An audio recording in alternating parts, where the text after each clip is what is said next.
Hello and welcome back to Round the Table, slow TV radio from the meeting point, broadcasting not only to Bilbao but throughout the world. Hello again and welcome to episode 83 of Round the Table. This week we've been discussing chance, luck, coincidences, and how random events can shape our lives.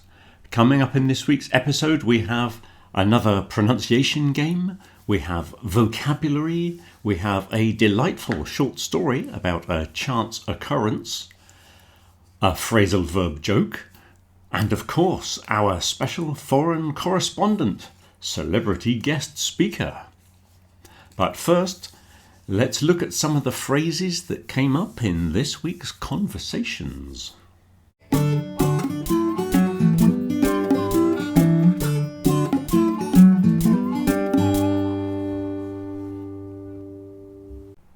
So the first word we need to look at is the word coincidence. Coincidence. Do not try to use the word casuality. This does not exist in English. There is the word casualty, which might be related, but that's to do with people being injured or killed in accidents or in battles. The word you're looking for is coincidence, when two things coincide. Next we have the odds. What are the odds of that happening? It means the chances. What are the chances of something happening? What are the odds? We also use the odds in betting on horses. In horse racing they often talk about the odds of different horses winning a race. So the odds means the chances. Now we have three phrases here to do with resemblance. So you can say someone is the spitting image of someone, which means they are exactly the same. That often is referring to someone else in the family. It's often somebody who looks exactly like his father, for example. I think that was the origin of it. There's also a dead ringer. Is when somebody looks exactly like another person. Quite often it's not someone in the family. This is more of a coincidence that two people look exactly the same. So a dead ringer and a lookalike. Now this is someone who looks like a famous person. And you do get professional lookalikes. I remember there used to be a woman who looked just like the Queen, and she actually made a career out of just looking like someone famous. So all three of these are referring to people who have a very strong resemblance to somebody else. It's a small world is that phrase that you use when there is a remarkable coincidence, like when you go to a country on the other side of the world and you meet somebody who lives in your neighbourhood. Or as the comedian Steve Wright once said, it's a small world, but I wouldn't want to paint it. Hit the jackpot is when you win the big money prize. This comes from gambling, and there was a pot in the middle of the table where you put all the money, and it became known as the jackpot. Another example of the name Jack being applied to many things. Struck by lightning, when you're talking about the chances of things happening. You are struck by lightning. That is the past tense of the verb strike. And you can see in the next sentence, lightning doesn't strike twice. So that's the verb strike, past tense struck. Now we have three phrases which were in a conversation about changing jobs. We were talking about how you make decisions in life that change the direction of your life in a big way. So take the plunge. Plunge is normally when you put something into liquid. So imagine jumping into a swimming pool. Okay.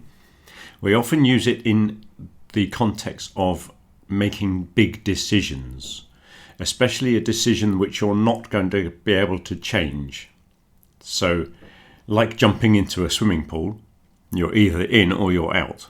So sometimes you might think, you could change your career, you could go for this new job, and then you decide to take the plunge. So that's making a big decision. You might find that you are in at the deep end. So you take a new job and you find that it's very complicated, okay? This refers to swimming pools.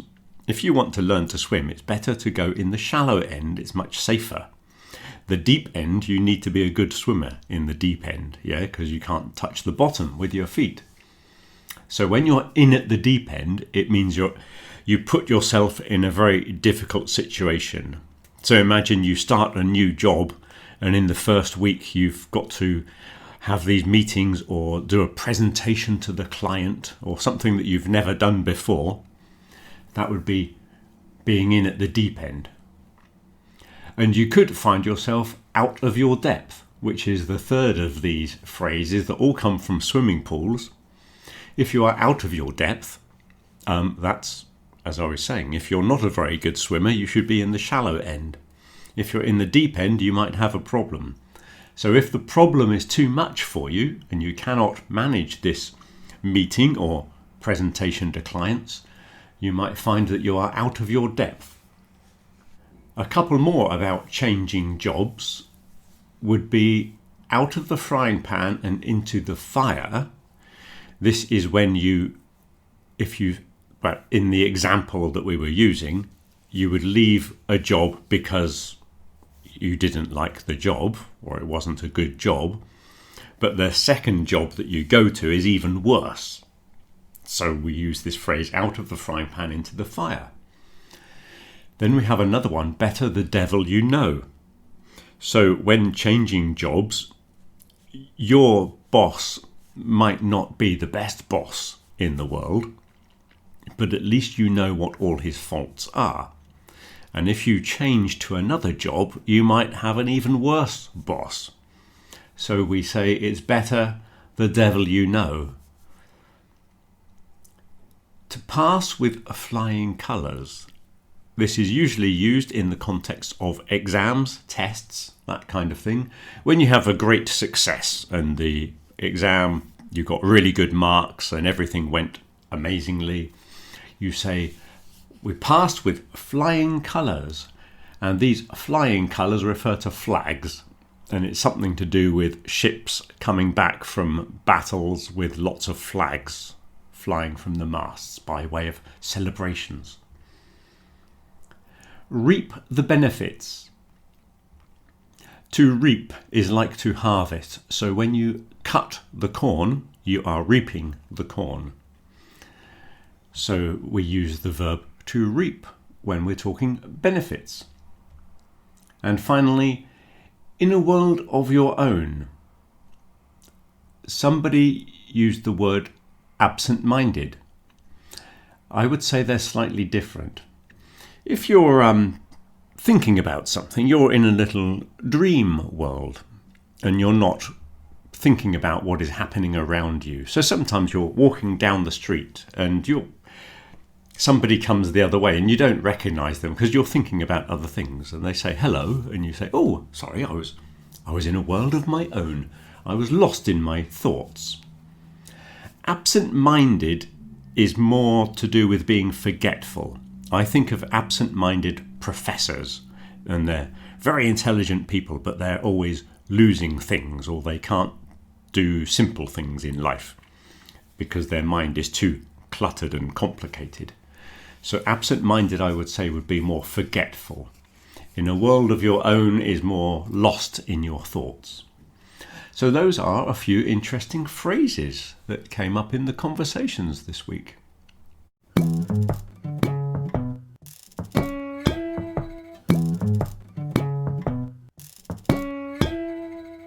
If you are unlucky, you could say that you lack luck. Lack luck.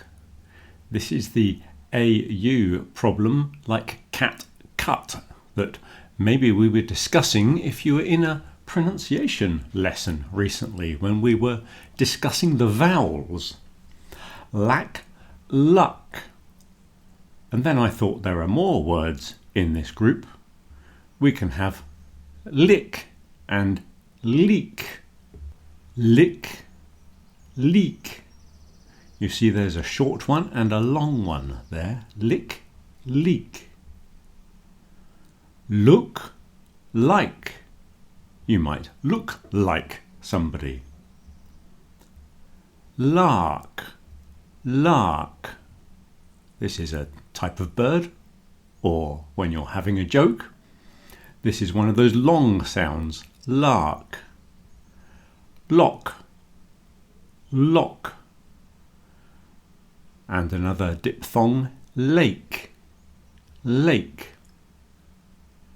Lack, luck, lick, leak. Look, like, lark, lock, lake. Now I'm going to say one and you have to tell me which one I'm saying. Luck, luck. Lack, lack. Lick, lick. Leak, leak. Lake, like. Lark, lock. Look, lack. Leak, luck. Like, lake. Lick, leak. Lack, luck. Yeah, that was a good game, wasn't it? And during the week, somebody told me about a strange coincidence story that happened in New York. And I did some research and I found that it's absolutely true. It's a series of events which began with a small dog playing on a balcony. So here's a short story for you.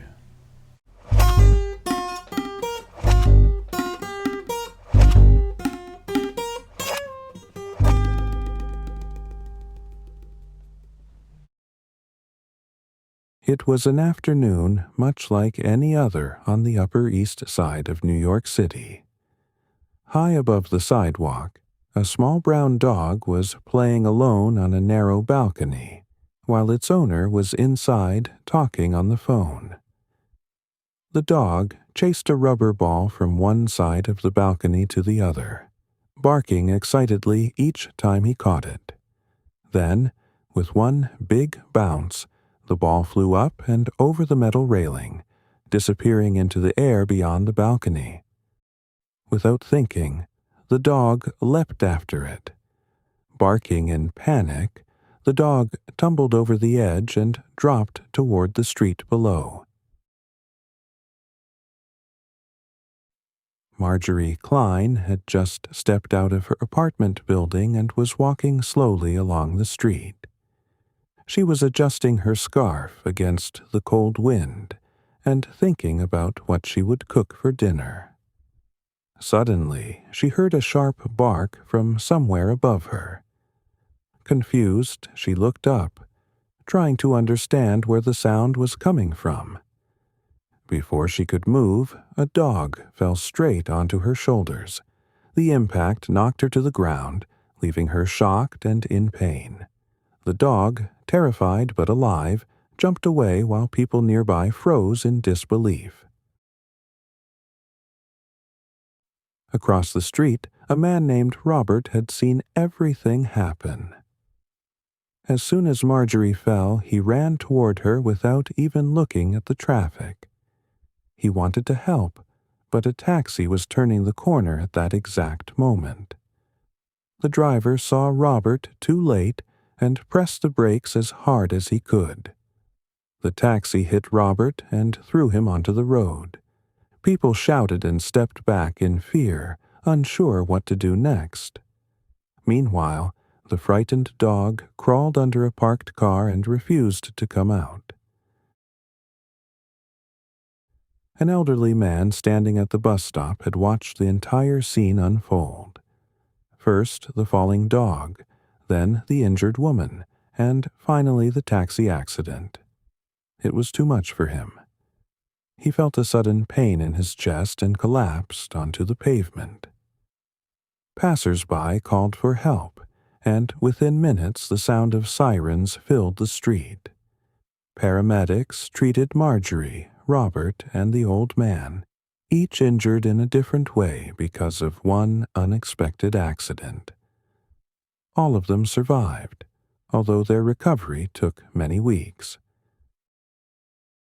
For a long time afterward, neighbors kept talking about that strange afternoon. Many of them said the same thing. You think you've seen everything in New York, until a dog falls out of the sky.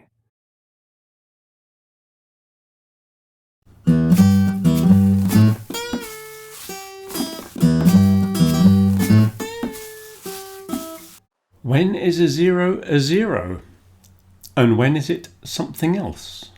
Well, sometimes we use the word zero. Usually in mathematics, we might refer to the zero. When we're talking about temperatures, so 2 below zero, which is also known as -2 degrees, we might say 2 below zero. And a few other situations. For example, if you had one of those automatic answering messages, it might say, press 0 to speak to the operator. So sometimes it is called a zero. Commonly, especially in spoken English, we refer to it as O, as if it were a letter. So if you're giving telephone numbers, 0108, we say O like that. Instead of 0108, which they might do in America, we would say 0108. And of course, this year is 1906. So we use a O when we're giving years sometimes, 1906. And also a room number. You might be in room 607 or 607, but often we'll spell out individual letters like that, or individual numbers, I should say. 607. Sometimes we refer to it as naught. That's probably in maths and maybe a bit more British English. 0.5. In sports, we often say nil, especially in football. So Spain won 2-0. Nil. We also say nothing. Occasionally in games you do hear nothing. I was watching rugby the other day and they said it was 12-0, which I thought was unusual. You would normally say nil, I think. But really in normal conversation, so you might say there's nothing in the fridge. And of course, one more that I mentioned briefly a few weeks back was nout. Now this you'd only really hear in the north of England.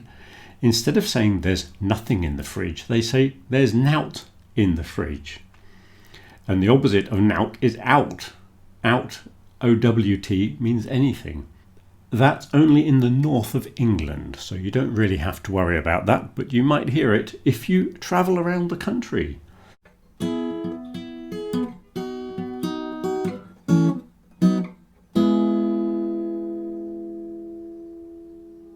Continuing with the 0, 0, nothing theme, as I said, in football we normally say it's 2-0 when we're talking about the 0.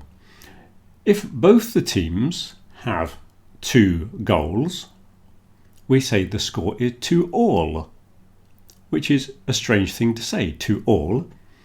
As there are only 2 teams, you would think it would be 2 each. But no, we say 2-all, which is also known as a draw. When both teams have the same score, it's called a draw. In tennis, of course, we use love. The score is 15-love.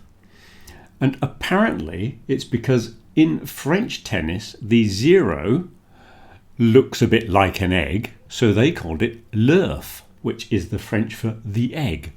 So the French were calling it l'œuf, and English people started to play tennis against French people, and they thought, why do they keep saying love for the 0? So we started saying love. We misunderstood what the French were saying, apparently. So that's why the score is 15-love in tennis. They thought it looked like an egg. And so do English people when they play cricket, strangely enough.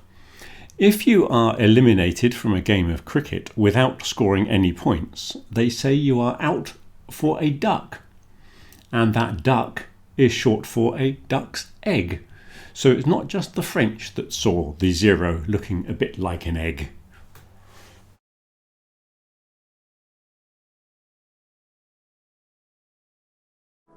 Do you have a poor understanding of probability? Do you crave the shallow validation of good-looking people? Would you sacrifice anything for the dream of success? Do you have more money than sense? Come and try your luck today.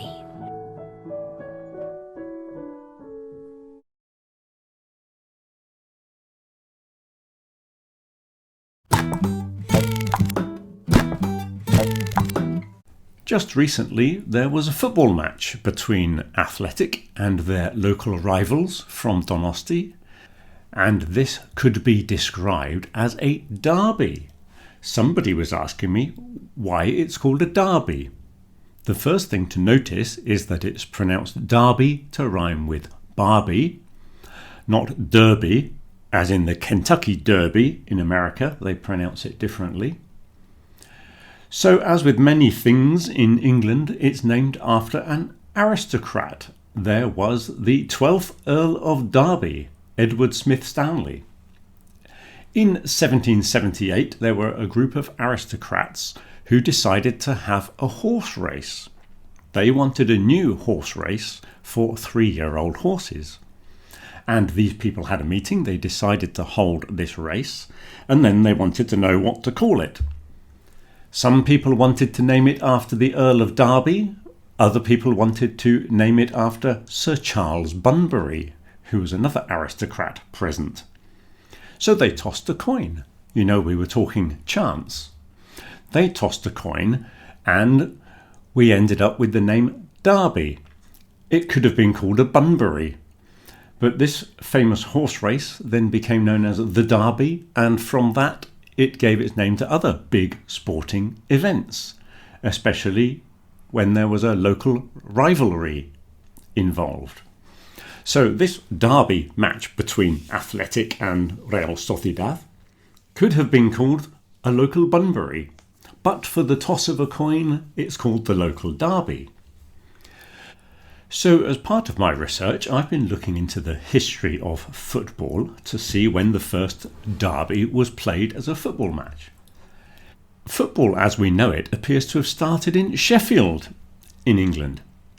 Sheffield Football Club started in 1857, and their local rivals, Hallam Football Club, also from Sheffield, started 3 years later. And for the first 3 years there was only one football team. So how did they manage to play? Well, apparently they just divided themselves up, and they had things like the A team against the B team, or married men against unmarried men.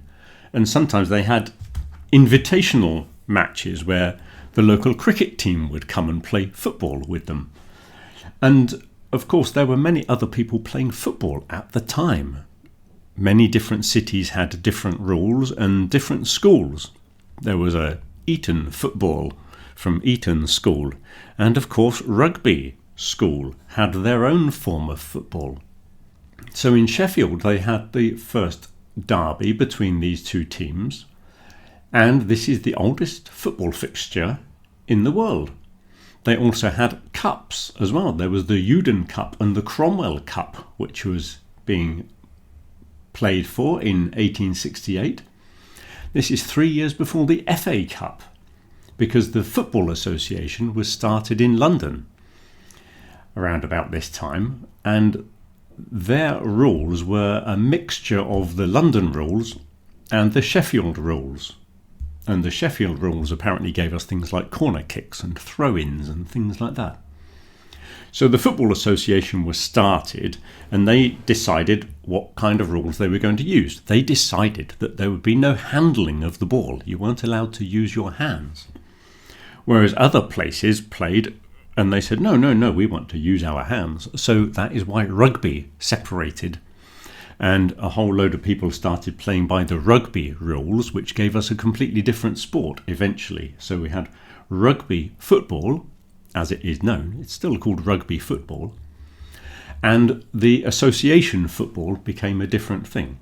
And association became corrupted into this word soccer that you might have seen, which is now commonly used in America. We don't use it much in England, but that's the origin of the word soccer.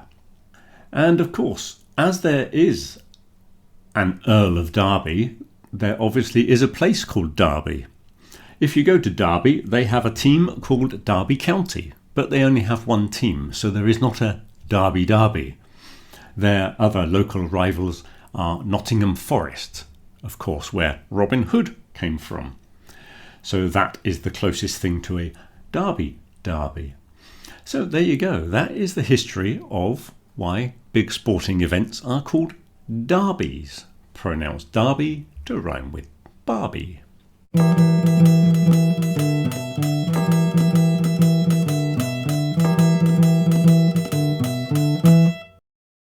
Last Saturday night, a terrible earthquake struck Bilbao. Apparently no damage was done, but the plant in the bathroom did wobble a little bit. How peculiar.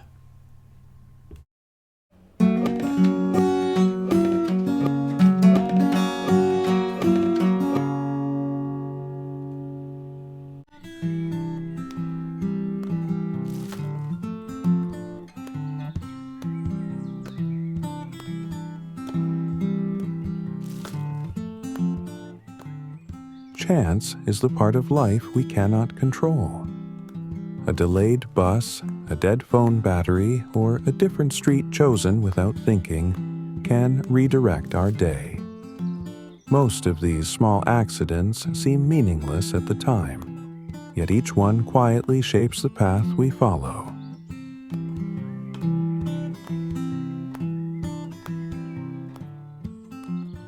Later, we arrange these moments into a neat story and begin to speak of destiny.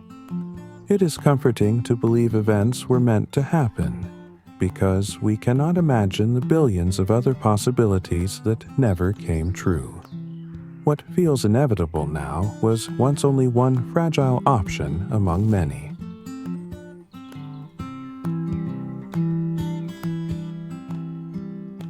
Luck clearly plays a role in success, but it is only part of the picture. People born with good schools, stable homes, or useful contacts often see their progress as natural. They may judge others as lazy without noticing their own advantages. From below, those with fewer chances may see only the luck and miss the hard work required to use those advantages well.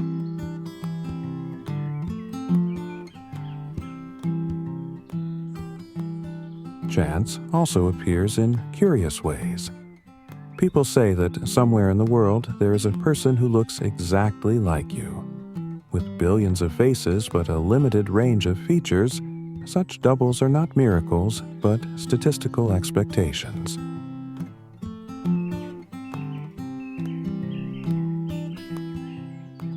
We are equally amazed by coincidences. Two strangers share a birthday. old classmates meet on another continent. These moments feel magical, yet probability tells us that rare events must occur when enough people are involved.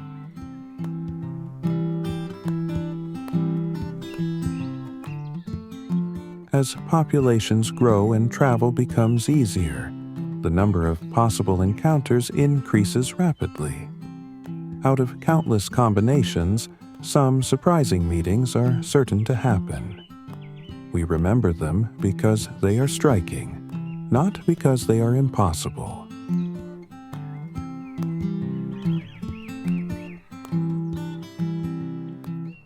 Chance, then, shapes our stories without replacing effort or responsibility. A random meeting may open a door, but we still choose whether to walk through it. Life becomes meaningful through the constant mixture of luck, work, and decision.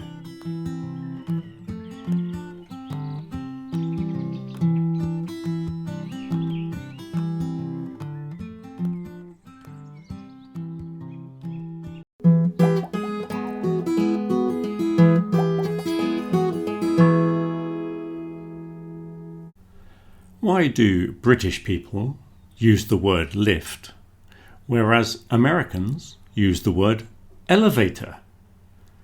Because we are brought up differently. So the phrasal verb to bring up is used for raising children, usually. But if you take bring up literally as a verb and a preposition, it could be to raise physically from one floor to another. So this is why this is highly amusing. It's a play on words, the phrasal verb interpretation or the more literal interpretation. So that's about all we have time for again for this week. We've had pronunciation games, short stories, vocabulary, phrasal verb humour, and celebrity guest speaker. What more could you ask for in a weekly English podcast? If you've got any more suggestions or any questions, you can put them in the comments below, if you can find the comments below. And don't forget to subscribe and like it and share it with all your friends. And as usual, if I don't see you in class, have a good week. Till next week.